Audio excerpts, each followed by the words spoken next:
Hola, ¿qué tal estás? En este vídeo te voy a hablar sobre los problemas de la filosofía contemporánea, concretamente del problema del ser humano o de las claves del ser humano a partir del siglo XIX hasta la actualidad. Si te interesa, puedes escucharlo y verlo. Podemos decir que a partir del siglo XIX no podemos dejar de advertir la existencia de dos factores cruciales que inciden en nuestra más reciente y actual imagen respecto de lo que es o de lo que representa el ser humano. Estos dos factores están relacionados con elementos externos con los que se relaciona el ser humano, pero que influyen de forma determinante en la percepción interna de la propia vida de cada sujeto. El primero se refiere a los procesos derivados del progreso científico, del avance de la ciencia, y el segundo más bien apunta a las consecuencias de las condiciones socioeconómicas y culturales de las últimas décadas. Es innegable que ha habido un gran avance científico-tecnológico, especialmente en biología y genética. A partir de Darwin, sobre todo, el ser humano deja de ser pues un animal racional radicalmente distinto al resto de los animales. Podemos decir que con la teoría darwinista el hombre queda anclado definitivamente dentro del esquema general de la evolución de las especies. Por otra parte, las condiciones económicas, sociales y culturales han cambiado mucho ya desde el siglo XIX y actualmente en el siglo XXI, por supuesto. También han aumentado mucho los movimientos migratorios, las razas humanas se difuminan en un progresivo proceso de mestizaje, lo cual está muy bien también, y además el movimiento generalizado de globalización propicia pues una clara tendencia hacia la uniformización cultural. Queramos o no, esa es la tendencia. Por otra parte, cabe decir también que el ser humano se está viendo a sí mismo como un ser más integrado dentro de la naturaleza, aunque es verdad que existe una contaminación excesiva actualmente en el siglo XXI y también existió en el siglo XX.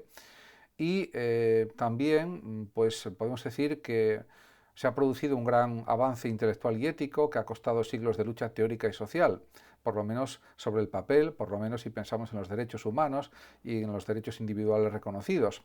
Pero además podemos decir también que a partir de los desarrollos de la moderna biología y de la biotecnología se apunta hacia una tendencia clara a reconocer pues, a la humanidad y a reconocer también a nuestros primos zoológicos, entre comillas, los primates, y también el reconocimiento de productos artificiales como los androides y los humanoides virtuales, hasta cierto punto que se están ya construyendo pues en pleno siglo XXI. Podemos decir también que si ya nos centramos especialmente, fundamentalmente, podemos decir, en la perspectiva psicológica, avanzando ya partiendo del siglo XIX, ya en el filósofo Nietzsche se abre un abismo entre lo que es el ser humano de siglos anteriores y lo que es ya en el siglo XIX.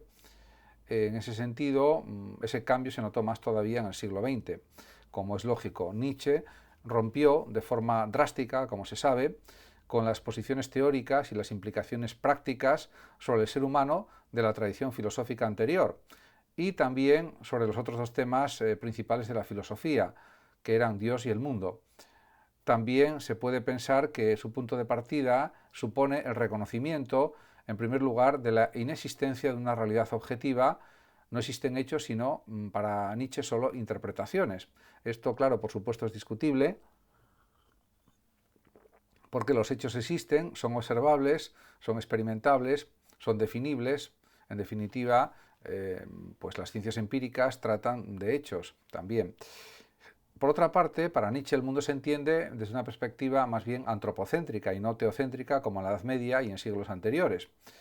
Sin embargo, Nietzsche también denunció que la genuina interpretación antropocéntrica había sido tergiversada por los antiguos, al igual que por sus contemporáneos en pleno siglo XIX. Podemos también señalar que la filosofía anterior, para Nietzsche estaba marcada por una especie de dualismo trascendentalista, platónico y cristiano, así como por el sentimiento de culpa nacido con el judaísmo y también podemos decir que con el cristianismo. Y estos son aspectos que han invertido los valores humanos, los verdaderos valores humanos para Nietzsche. Por tanto, para este pensador alemán es preciso volver a transmutarlos, a cambiarlos, a transformarlos, para encontrarnos de nuevo con nosotros mismos, como seres humanos plenos. También pues podemos decir que dentro de la filosofía nietzscheana, por ejemplo, el superhombre supera las convenciones sociales y las ataduras del sentimiento de culpa, ya que en realidad representa también el sentido de la vida. Desde diferentes perspectivas antropológicas, a partir del siglo XX, especialmente tras la Segunda Revolución Industrial, comenzó a configurarse un nuevo tipo de sociedad, que podemos denominar postindustrial. Y si pensamos en sus rasgos característicos, pues apuntan sobre todo a una progresiva y creciente especialización, informatización y globalización de la vida, de la sociedad. Así pues, aparecen diversas corrientes filosóficas que pretenden ahondar sobre posiciones anteriores y al mismo tiempo explicar las claves de este nuevo mundo que estaba surgiendo ya pues a partir del siglo XX.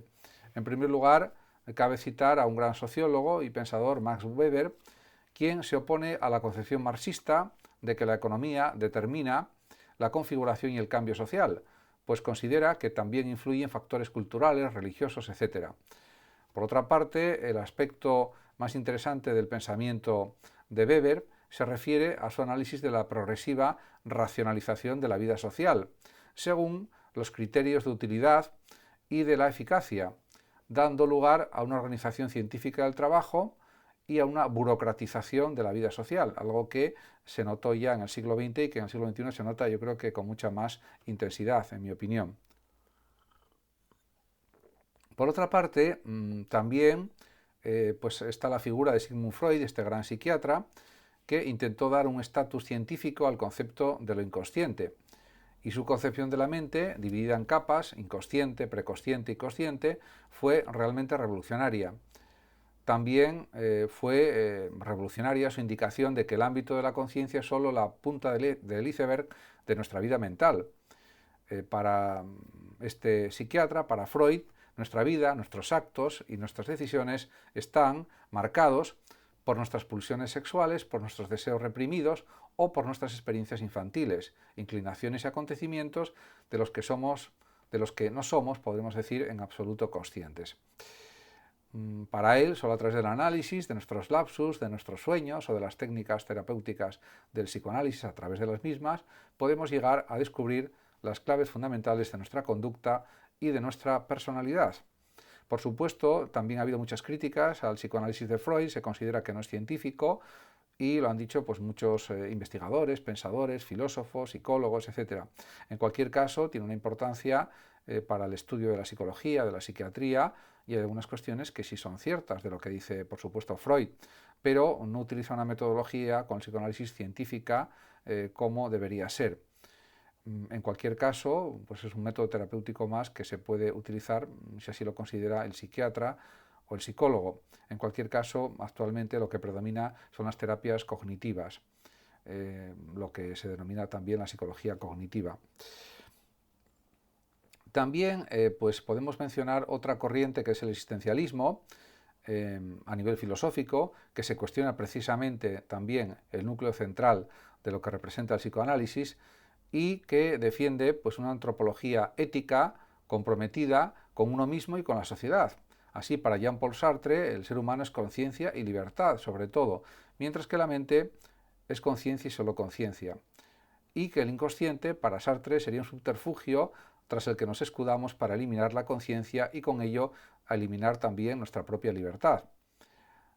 Por lo tanto, diríamos que, advierte Sartre, el hombre está condenado a ser libre, una frase famosísima de él, porque la libertad duele, cansa, causa angustia, pero si se renuncia a la libertad, se renuncia también a ser humano. La angustia es, por tanto, inevitable para él. Por su parte, hay otro pensador también importante, que es Ernst Cassirer, que ha insistido en el carácter eminentemente simbólico de la naturaleza humana. De hecho, su monumental obra, titulada Filosofía de las formas simbólicas, se ha convertido en paradigma o en patrón del estudio de la definición del ser humano como una realidad cultural, simbólica, asentada en esa tendencia a construir un mundo más allá de la identificación simple entre objeto y denotación. De hecho, según Cassirer, mientras que los animales perciben el mundo a través de los instintos y de la inmediata percepción sensorial, los seres humanos han creado su propio sistema de significados simbólicos, lingüísticos, científicos, artísticos, etc., que estructura y podemos decir que reorganiza también su percepción, su entendimiento de la realidad. Además, es este el mismo motivo por el que los seres humanos crean utopías y por el cual se progresa en una cultura humana que está compartida en todo el planeta. En este sentido, por ejemplo, actualmente hay distintos valores en el mundo, en la realidad. Por ejemplo, están los valores del mundo laboral, que son exaltación de la eficiencia del sistema, prevalencia de la racionalidad instrumental, organización exigente y planificación, y por último, exigencia de autodisciplina y control social. Pero también están los valores del mundo cultural, que son exaltación de los intereses del yo, prevalencia del ámbito irracional, búsqueda del humor y de la espontaneidad, y tendencia a la liberación del impulso individual, aunque se podrían añadir otros valores en el mundo cultural, muchos más. Pero bueno, en principio estos son unos que pueden representar algunas ideas al respecto. Por otra parte, podemos decir que en el ámbito del arte todas las representaciones artísticas están llenas de significados simbólicos. El símbolo, en definitiva, es una plasmación expresiva de un conjunto de creencias que parecen arrancar del universo psíquico y espiritual de los primeros humanos. Y pues podemos decir también que, como señala Zygmunt Bauman, este gran sociólogo, en su libro Vida líquida, pues hay rasgos que caracterizan nuestras actuales sociedades modernas. Estamos hablando de las sociedades de la segunda mitad del siglo XX, especialmente, y de este siglo XXI en el que estamos. De hecho, Bauman declara que estas sociedades modernas, líquidas, se definen como aquellas, y son palabras de él, en las que las condiciones de actuación son tan rápidamente cambiantes que no permiten que se consoliden en hábitos y rutinas. Partiendo de esta base, en este tipo de sociedades los logros individuales no pueden solidificarse en bienes duraderos porque las condiciones de acción y las estrategias diseñadas envejecen rápidamente y se hacen caducas antes de llegar a ser aprendidas. La experiencia ya no es modelo, sino rémora para el éxito. En consecuencia, desde la perspectiva de Bauman, la vida líquida es una vida precaria y en situación de perenne incertidumbre, pues existe un constante temor a no moverse con suficiente rapidez y que carguemos con bienes que ya no resultan deseables, y una constante sucesión de nuevos comienzos y de breves e indoloros finales. Al final, pues es un caos lo que es la vida actual, en muchos sentidos. Y podemos pensar en lo que significa modernizarse. Significa ser capaz de desprenderse constantemente de objetos, atributos e identidades, desde la perspectiva de Bauman. Entre las artes del vivir líquido, saber liberarse de las cosas prima sobre saber adquirirlas. Estas condiciones, por tanto, tienen observables repercusiones también en distintos ámbitos de la realidad y del conocimiento. Esto tiene unas consecuencias en el siglo XXI ya y a finales también del siglo XX. Esta vida líquida, en términos económicos, se plasma en la importancia de la industria de eliminación rápida de residuos como elemento fundamental para la supervivencia de la sociedad y del bienestar de sus miembros. Pero, en términos de ciencia sociopolítica, pues podemos decir que pues no se pueden hacer a veces pronósticos infalibles, ya que son poco previsibles, son a veces inimaginables, y ninguna estimación sobre el futuro es verdaderamente fiable, pues se desconocen las variables para explicar la vida. Es evidente que en este contexto se produce un impetuoso crecimiento de los nuevos conocimientos y el no menos rápido envejecimiento de los viejos, con lo cual se produce una gran ignorancia a gran escala. Es el desorden o la entropía máximas. En términos psicológicos, también en esta sociedad líquida se manifiesta un claro retraimiento con respecto al ámbito de lo público, también una obsesión compulsiva por rediseñar el propio cuerpo, una creciente agonía también por llevar siempre más allá esa naturaleza del homo eligens, el hombre que elige, eligiente o que elige, generando así pues una constante actitud de seguidismo de la masa y también afirmando unas relaciones humanas mercantilizadas y explicadas meramente por mecanismos biológicos. Por ejemplo, el enamoramiento, desde esta perspectiva,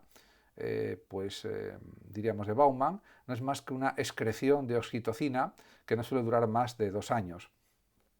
Por otra parte, cuando la modernidad es sólida, o era sólida, mejor dicho, vivía enfocada en la eternidad, una forma abreviada de referirse a un estado de uniformidad perpetua, monótona e irrevocable. Y en consecuencia, tenía sentido trazarse una meta y un camino para alcanzarla. Por el contrario, desde la perspectiva de la modernidad líquida, no se fija ningún objetivo, ni se traza línea de meta alguna, y solo se asigna una cualidad permanente al estado de fugacidad. Todo es fugaz, por lo tanto, eso es lo que permanece, la fugacidad. El tiempo fluye y ya no sigue un curso inexorable. Sin duda que siempre hay cambios, siempre nuevos, pero no hay ningún destino, ni punto final, ni expectativa de cumplir una misión. Como claramente explica Bauman, vivimos en la paradoja de que cada momento vivido está preñado de un nuevo comienzo y de su final. Y eso, pues, realmente no da estabilidad a la vida humana. Muchas gracias a todos por su atención, saludos como siempre a los oyentes de Radio Sofando de México y hasta siempre.